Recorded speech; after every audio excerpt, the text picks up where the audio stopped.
This game at Old Trafford. They haven't been brilliant at Old Trafford over the years. Their record has improved in recent times. But Manchester United have made signings. There's a lot of excitement about that, Gary. There's a big atmosphere at Old Trafford. How impressed were you with the way they withstood it? I thought Arsenal, both teams will come off the pitch. I was optimistic about United at the end of the game. We'll cover that later on. But I think for Arsenal, they've got that resilience and that toughness about them. That sort of there's very few teams, I think, that can go 1-0 up and feel comfortable in their skin to be able to focus and concentrate for the rest of the 90 minutes. And this is typical of Arsenal. They're really well drilled on set pieces. And look, we talked about this till... Well, do you think it's a foul? No, I don't think it's a foul. If we just take it back, so just watch Zubimendi here. If we're talking about fouls, if Manchester United want the foul on the goalkeeper, look at Zubimendi here. I mean, Cunha almost grabs him. So I think there are allowable actions in the penalty area that I think people are allowed to do. If Saliba had pushed him, I'd have said it's a foul. The fact he just nudges him and stands his ground, I mean, you see him here now, there's a bit of a wrestle going on with Mount, there's a bit of a shove from Bayande. I think that's all's fair in love and war there. The goalkeeper has to be stronger. And the biggest mistake the goalkeeper makes is actually not his strength. I just don't understand. He's got his hand like that. Why doesn't he just clench his fist? And even if he just goes like that, a little punch, I think he gets it 5, 6, 7 yards away. It's that little flimsy hand that basically causes him the problem in the end. I know he's obviously not got himself into a good position to go and attack it, but I have no idea why he just doesn't give it a little punch. A lot of people are talking about this now. Arsenal's results against the so-called Big Six of Manchester City, Liverpool, Manchester United, Spurs and Chelsea. They are unbeaten in those last 22 games against those sides. That starts to be some sort of impressive trend, doesn't it, Gary? Dave, this is brilliant. This is everything that Arsenal weren't 5, 6, 7, 8 years ago. Everything that we wanted them to be, that we asked of them. When you think of the great Arsenal sides, they were tough. They had great back lines. They could see games out 1-0. They kept clean sheets in big matches. This is a title-winning team that have not won a title, and they've got to change that. Is it between those three, as you see it, very different teams in Liverpool, Manchester City and Arsenal, the way they go about things? Yeah, I mean, I think what was interesting about it, I agree with Gary. I think it's very difficult to pick who's going to win the title. I think it will be tight. I think the thing with me with Arsenal from yesterday, I thought that was a great result. Poorly, going to Old Trafford, new signings, big atmosphere. The two centre-backs were absolutely fantastic for me. For me, the best partnership in the Premier League. But I think on the back of Arsenal not winning the title last season, we felt that they needed to move the dial a little bit to maybe a little bit more football, a bit more creation. And that was typical Mikel Arteta that we've seen probably over the last 18 months. That was Arsenal scoring from a set piece. Perhaps not at their best. Not at the best, but scoring off a set piece. Not creating many chances. Really big back four, making it really tough to beat. Now, brilliant for that day, but it'll just be really interesting over the next sort of couple of months. Have Arsenal sort of moved the dial a little bit? They brought in Zubimendi to maybe play more football through the lines. They've got a striker who they think will score more goals, even though, if I'm being honest, I think they'll go back to Havertz in the biggest games. I think that will be the case. Well, but perhaps Liverpool in a fortnight's time, we'll see. I can see Gyökeres playing and scoring goals. I think next week, I think they play Leeds. The week after, I'd be very surprised if Havertz isn't playing. Where are they going to finish? How do they... He can't leave Gyökeres out of big games. You can. I think. Well, should we get into this later? Well, I mean, do it later. You say that, but Šeško didn't start on No, Sunday. Šeško obviously is not quite up to speed yet, and you can see obviously that he needs probably 2 or 3 weeks of Maybe fitness. There's an argument that Gyökeres wasn't up to speed either. No, but what I'm saying to you is Arsenal need a centre forward. They've brought one in. Look, I'll be honest with you, a lot of people give him a hard time for his performance yesterday. I was watching that game from a gantry. I saw glimpses that I thought he'll be a handful. I think Havertz, in Mikel Arteta's eyes, is too important to him to be a player who's left out week after week. I don't see that happening. I think he'll have to find a way to try and get him in somehow. I know it's awkward sometimes, but Martinelli does look like he's struggling. And I think maybe trying to get Havertz and Gyökeres in together might be something that he has to try. Interesting. I'm sure some of this will come up in prediction. Yeah, plenty going on. Now we are going to focus on Manchester United and whether they should have been awarded a penalty for William Saliba's challenge on Matheus Cunha. Well, Dermot Gallagher and Jay Bothroyd joined us on Ref Watch earlier. Safe to say they didn't agree. I wasn't convinced it was a penalty, but what I would say, if it's going to be a penalty, it's one the referee's going to give. It's not one that he's going to throw to VAR. The VAR. Okay. I think that. No, that's... How is that not a penalty? I'm an Arsenal fan as well, by the way. So, it didn't go in our favour. But ultimately, that is a guaranteed penalty. If that happens on the halfway line, it's a free kick. Well, it didn't happen on the halfway line. Is it a free kick, though, on the halfway line? I wasn't convinced it was a foul, but I said Damn it, if damn it's it. going to be a foul... Let me just ask you this question. No, on the halfway line, is it a free kick? It wasn't on the halfway line, Jay. I don't play that game, honestly. Why not? A free kick on the halfway line should be the same as in the penalty area. I agree on that. That's why... So was it a free kick on the halfway line? No, not a foul. That is definitely a foul. He's come through the back of him. If that happened to me, you know, the ball was there. He's came through the back of him. He's hit the foot that he's planted. He's hit that foot. The ball's gone nowhere. It's dropped in front of him. It's a penalty. And Kuna dropped back into him. Yeah, it's a penalty. It's still a penalty. But he hasn't touched the ball and he's put his foot there. If he fouls down. him, would he not go forward? OK, if he's not there, he doesn't go down. He controls the ball. But if he fouls him, would he go forward or backwards? It doesn't matter where we go. Ultimately, the ball's come into him. He's backing in like this. He's backing in. He's put his foot there to shield the ball. The ball's come there. It's dropped there. Saliba's made that challenge. He's gone to ground, which he shouldn't have. It should be a penalty. He didn't have to go to ground either. He could have just got there, stand on his feet and wait to see what he was going to do. But he made that decision. It's a penalty. And this is us, instead of Jay's reenactment, we'll see the real thing right here, yet again. He's actually tried to flick it. He's tried to flick it in the goal. He's that front leg there, Saliba. He's gone through Cunha's left foot. He didn't win the ball. It should be a penalty. You still haven't convinced me.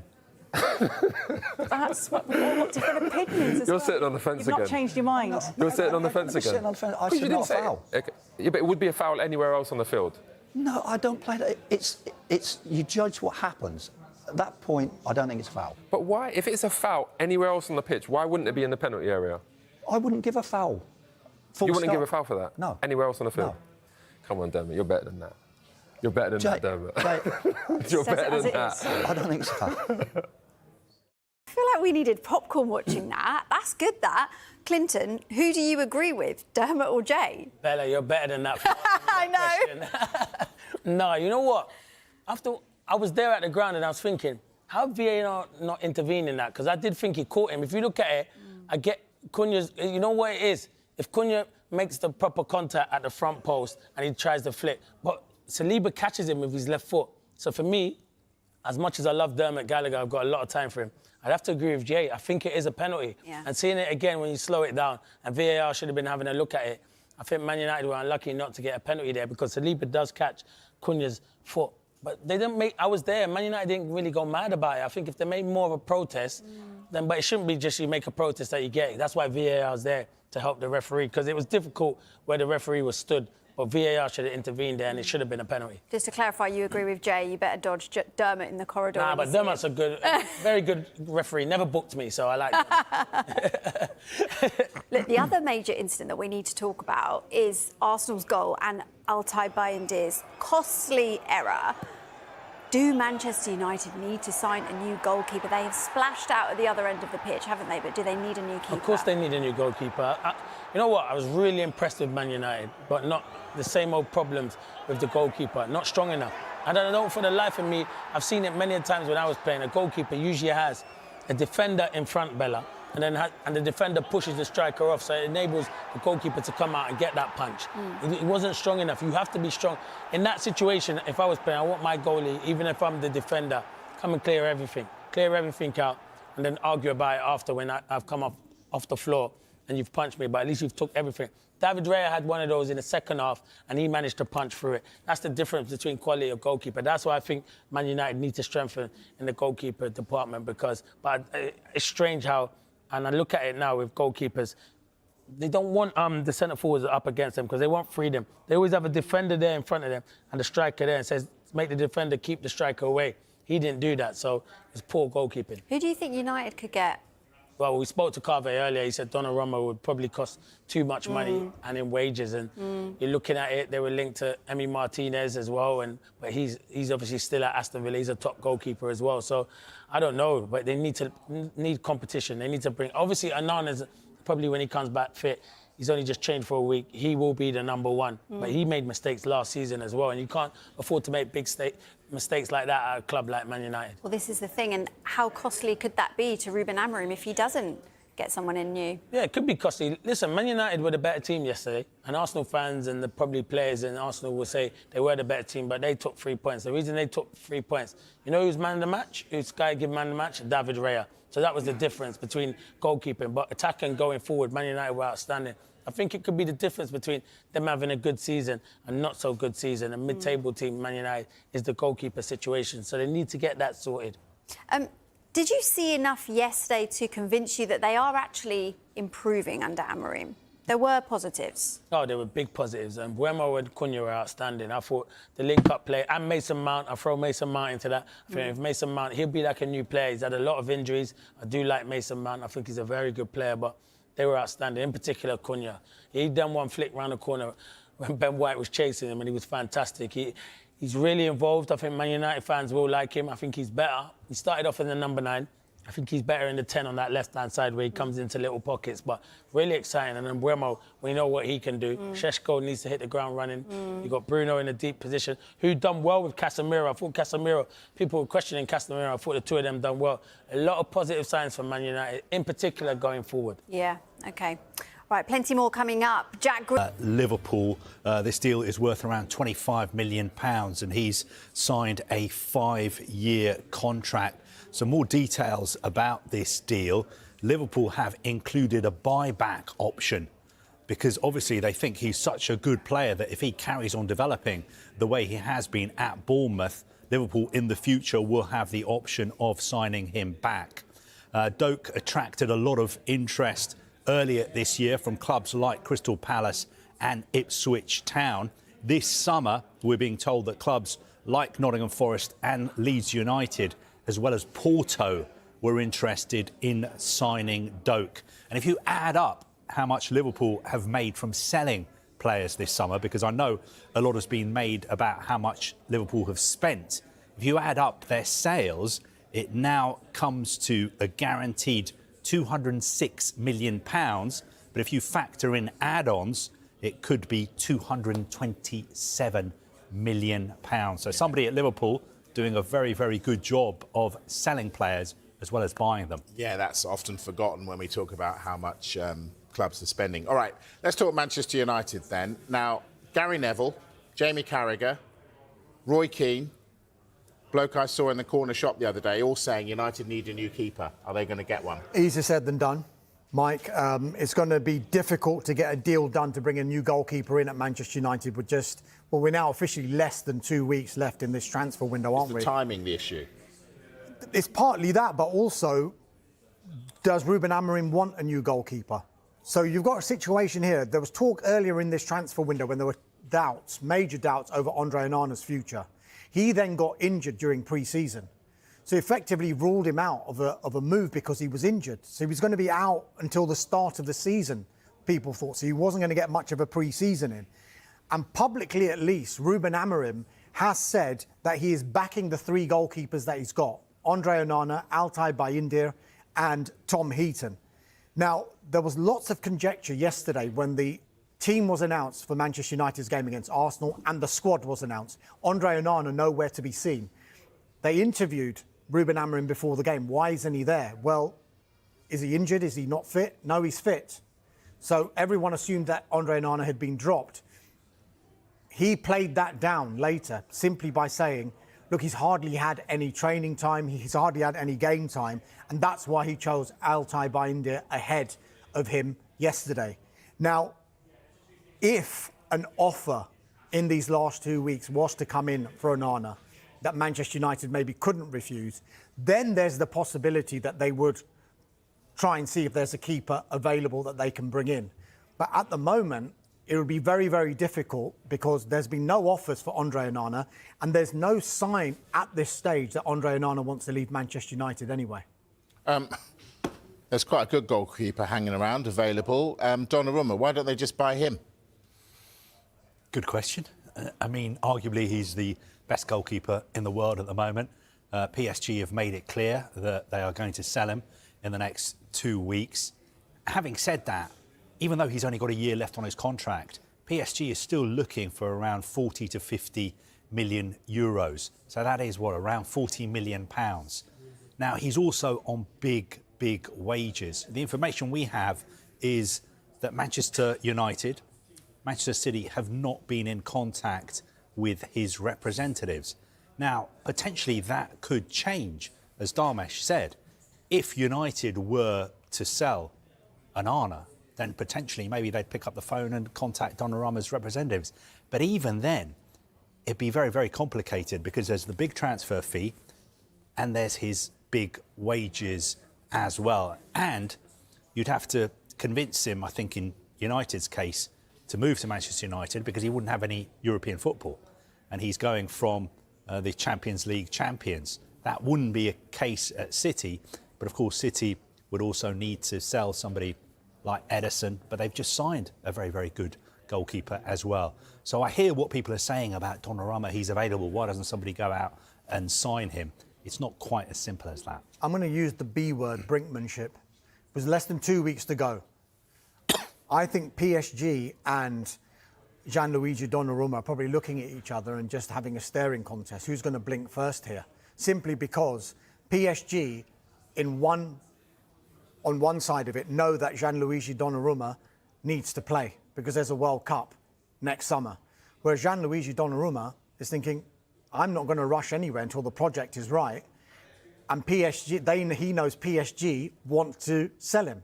So the later this goes in the transfer window, could there be a situation where you get into the final few days and there's a situation where PSG think, we're not going to get the big transfer fee that we wanted. He's only got a year left on his contract. But if we even loan him for this season or even let him go for free in this transfer window, we actually end up getting rid of the wages as well, because you're looking at 15 to 17 million pounds of a saving that they'll make, rather than the other bit of brinkmanship where they don't do a deal for him. He'll be the number 2 goalkeeper. He won't play, and yet he'll be paid this huge wage. Where's your gut? What do you think will happen? I think he'll go. I think a few things still have to happen, though. Particularly, we keep hearing about Manchester City, and there's this interest from Galatasaray in Ederson. Now, if that one wants to come to fruition, there is a chance that Manchester City might approach PSG and Gianluigi Donnarumma's representatives. But as Carve said there hasn't been any approach to his representatives at this stage. That's because the two clubs that we keep talking about, the two Manchester clubs, have still got a full complement of goalkeepers in their department. So until that changes, Donnarumma is not going to go to either of those clubs. But the closer we get to the end of the window, because over the weekend, I think a lot of eyes were on the Manchester City squad as well. And Ederson had a stomach bug. That's why he missed that game. Then you've also got to think about what James Trafford must be thinking. He starts the game, he thinks he's the number 1, and then if they suddenly go for Gianluigi Donnarumma, where does that leave him? Exactly. All right, let's talk Tottenham. Eza, is he going there? XG regular back with us. Glenn Murray's here alongside me to dissect the opening weekend's action, and of course keeping us company throughout the season as always, it is Leroy Rossignol. Leroy, what's caught your eye this weekend? Thanks, Matt, and welcome, Glenn. A new season always brings new surprises. I've spotted some real funnies, and yes, even in week 1 we've already had some standout showboat moments on the pitch. We certainly have, haven't we, Leroy? Some standout moments. It's great to be back. It's great to have the Premier League football back. It kicked off with a bang as well. Fantastic game, actually, at Old Trafford. I think we saw a significant improvement from Manchester United compared to last season. Disappointing result, but certainly, Glenn, I think the performance will please Ruben Amorim and the Man United fans. Yeah, without doubt. I think that was one of my major worries going into the season, is that all this newfound optimism around Old Trafford, the first goal that goes in, that fragility might just rear its head again, but it didn't. They remained positive, and I think they were probably the better team. Loads of positives to take, but ultimately it is another loss for Ruben Amorim. Absolutely. You covered the game yesterday, Leroy. What did you make of it? Well, I thought United overall were the better side, and they deserve to get something out of the game. Arsenal did what they've done for many years. They got the goal, and then they just enjoyed defending it. And I thought they'd show a little bit more. It's early in the season, but well done to Arsenal for getting the 3 points. But also, well done for Man United. The integration of the new players, I thought, was a real positive, even though they got nothing out of the game. Yeah, I think everyone's eyes were drawn to the opening selections of the two managers. Who would they select? Who would they pick? Lots of new signings at both clubs. These are the teams that they went for. These are the formations that we were given pre-match. Actually, as it turned out, Leroy, Cunha played more through the middle and Mount was that inside 10 on the left-hand side, wasn't he? Yeah, and I don't know about you, but when I saw that, Matt, I thought, oh, Mount is going to play a kind of false 9 position and kind of do a job when United didn't have the ball on Zubimendi, because Zubimendi's so good with that first pass forward.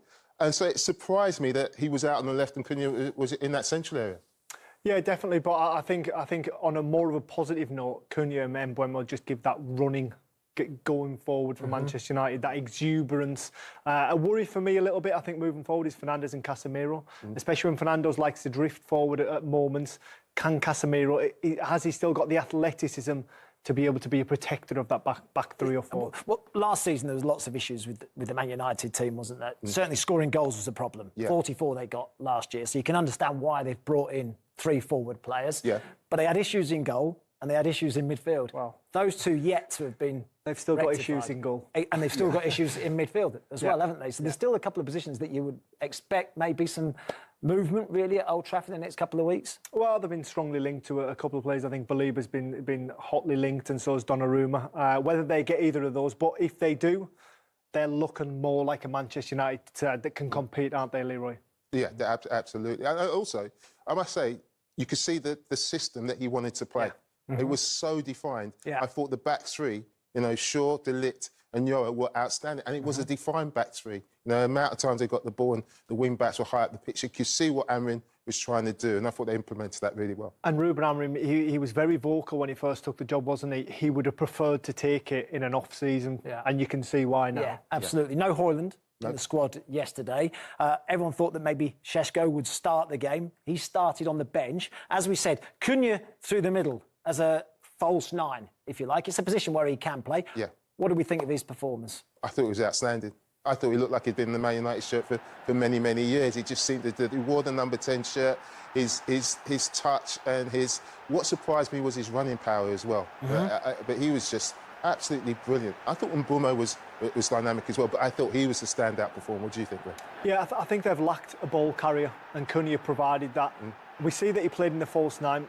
Personally, I think it would have been better if they had an out-and-out 9 that was trying to break that line, always get forward and then create space for your number 10. But ultimately, as far as Premier League debuts go at Old Trafford, it was a really, really positive one. And I mean, they've both pulled the Manchester United shirt on, and they look very comfortable with the way. But this is the issue. This is the issue, isn't it? Yeah. If you've got a real number, an out-and-out number 9, this is what the point they get in the box, don't they? Cunha wants to come to the ball. He's a number 10, really. He wants to come and get it. He wants to go and run at people. Wants to take shots from distance. Wants to take people on. He's not a natural at getting himself in the box. Yeah, and that's a problem. It doesn't come naturally to him to get between the sticks and occupy the centre-backs. Really, he should be in front of the Arsenal centre-back and looking for that front post ball and then opening up that edge of the box space for, I think, is it Mason Mount arriving there. And it's a knock-on effect, and it's beneficial for everyone on the field. Unfortunately, it doesn't do that. Comes to nothing. Yeah. The thing is, all these goals, most of his goals scored from outside the box. Yeah. Those positions he picked up. So they need to introduce that striker for creates more space for him on the edge of the box. But they did this really well, United. Yeah. In transition, they got forward early. This time Cunha does get in the box. So I think Dalot gets down the outside. Now you're looking, you've got Cunha in the middle of the box. Where's everyone else? Where else is the support? Who's joining? Yeah, you have to have more than that. You need to have somebody getting across that near post and someone just picking out the penalty spot for the cutback. Yeah, and I think that will come with a bit more bravery, understanding the system more. I mean, you really want somebody... So if Cunha's going to hit the front post, so you want somebody crashing the back post. They've got the edge of the area covered with one. They're probably like a couple around the edge of the area and pin that ball in there. But a better position from Cunha. In this build-up, and this is what Manchester United needed a little bit more of. Definitely saw the wing-backs higher up, though. Yeah. You saw Dalot there. The 2 crosses have both come from Dalot, going on the outside of Mbeumo. So we saw, I think, the wing-backs much higher up in this game than we saw last year. I think the distances were excellent. Yeah, and I want to say distances, and I'm talking about the back 3, giving them being 15, 20 yards in front of the back 3. So when it did go into Mbeumo, it was quick. Dalot could catch up the play, and they could interchange passes very quick. This is a really good example. Dogu, His starting position, how high he is. Look at the space he's got. And then you've got 3 players trying to get in the box. Again, he couldn't really cross it in the box. He's really unlucky, that he didn't hit the target. I think just having support up there with him, we've seen the 3 players up with him. I think there was moments at Manchester United last year where people weren't getting forward. Right here we can see 5 forward in high positions, making things happen. But there's a line of 5, and they're all trying to get forward, but are they trying to get in the box? This is a big issue for me. So I think when we play it on, and they go down the right-hand side, and Bumo looks to cross, he's looking to cross the ball. But he can't really cross the ball because there's nobody breaking the neck to get into the box, is there? He tries to play that ball down the side. This is the front 3. Yeah. So Mount, Cunha and Bumo. In the first half, all their touches. In the first half, not too many, well, none inside the opposition 6-yard box. There's a few inside the box, but not loads. There's none within 12 to 15 yards of the Arsenal goal, and that ultimately is a problem, and that is why eventually I think Cunha will probably start on the left. Yeah. And then we'll see more of the new addition in Sesko. I think what we saw, though, is in Mbumo and Cunha, 2 players who've got the personality and the character to play for Man United. They looked to take responsibility, didn't they? Cunha especially looking to drive and take people on it. And I think the rest of the players might have been used to it. Because all last season, the ball will go up there and they'd be a little bit hesitant about getting forward. But now, Cunha and Mbumo both have got their first games under their belt at Old Trafford. They can see that Mbumo, the first thing he's going to do is look to turn forward. I mean, there are times where Cunha was turning forward towards goal, and you think, wow, how did he do that? And we'll come across that later. So for other players, maybe their trigger's got to be a little bit earlier. While that ball's on its way to the likes of Cunha and Mbumo, they've got to get on their way so they can catch up play and get beyond them, Glenn. Yeah, I think probably last year with Højlund up there, it wasn't sticking so much, and Xerxes.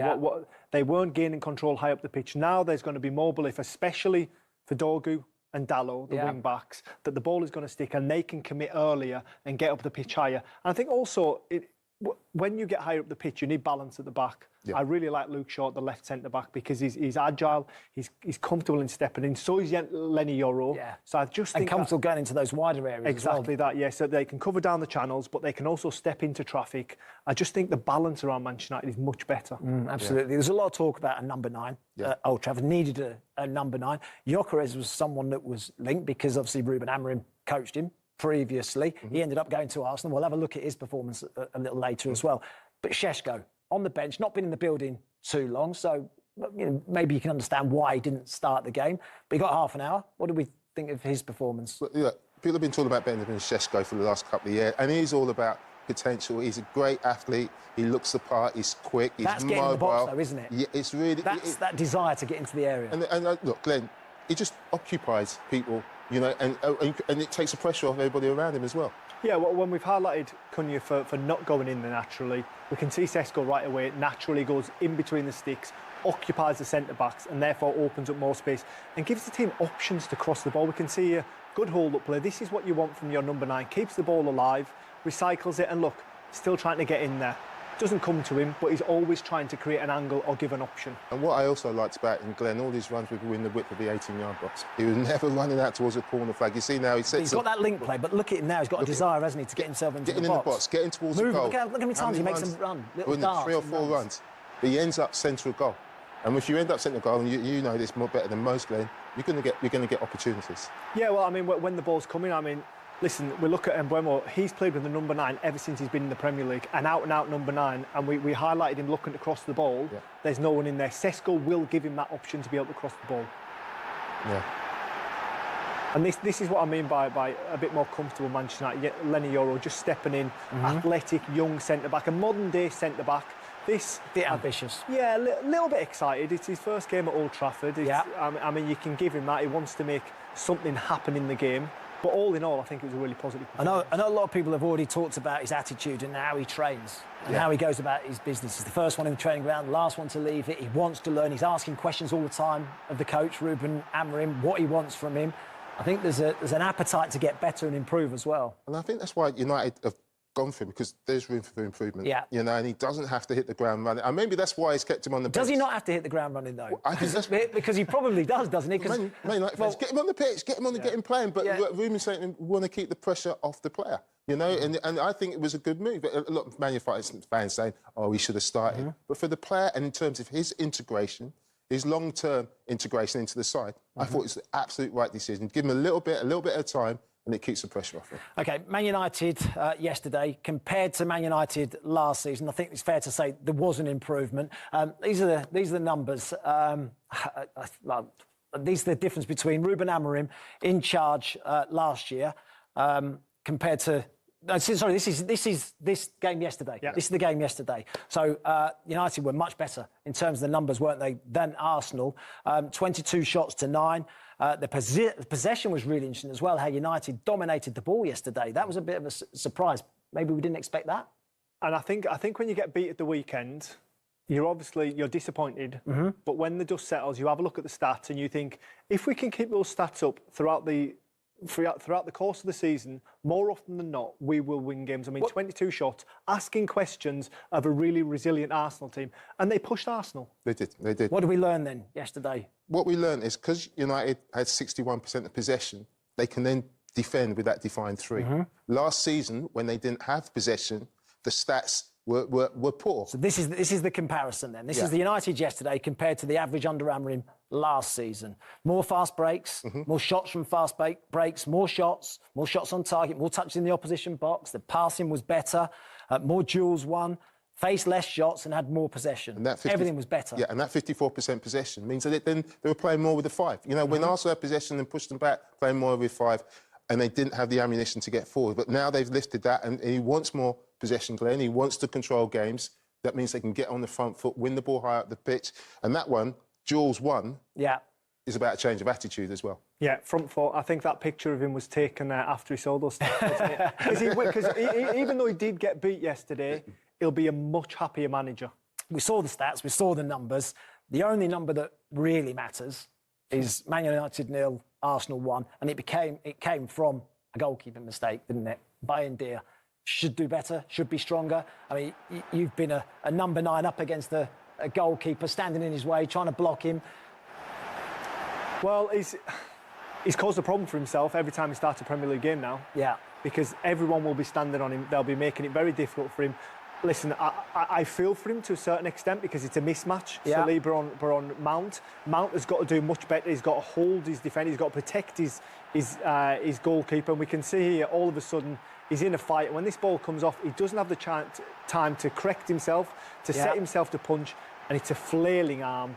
It's an unsteady start. Surely he should be going with his right hand anyway, no? Do you know when I watched that, he didn't even expect the contact. No.